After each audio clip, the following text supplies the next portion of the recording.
जय श्रीमन्नारायण। हिंदू धर्म में एकादशी का विशेष महत्व बताया गया है। साल में 24 एकादशी मनाई जाती है।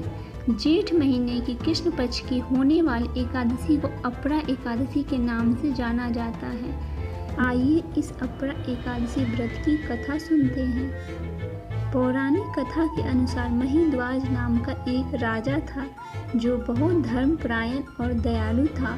उसका छोटा भाई वर्षध्वज उससे एकदम विपरीत स्वभाव का था और उसे अपने भाई का व्यवहार पसंद नहीं था। वह हमेशा इस फिराक में रहता था कि किस तरह से राज्य को हथिया लिया जाए और राज्य प्राप्त करने के अवसर की तलाश में रहता था। एक दिन मौका पाकर उसने अपने भाई को मार दिया और एक पीपल के पेड़ के नीचे दफना दिया। लेकिन अकाल मृत्यु के कारण महिद्वाज मोक्ष प्राप्त करने में असमर्थ हो रहा था। इस तरह से वह उस पेड़ पर एक आत्मा के रूप में रह रहा था और उस पेड़ से गुजरने वाले हर व्यक्ति को डराता और परेशान करता था। एक बार एक ऋषि उस रास्ते से गुजर रहे थे और उन्होंने अपनी दिव्य शक्तियों से एक आत्मा को वहां महसूस किया।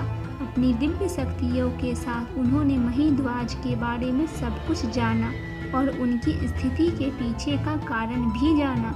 उन्होंने महिद्वाज की आत्मा को उतारा और उसे मोक्ष का मार्ग बताया।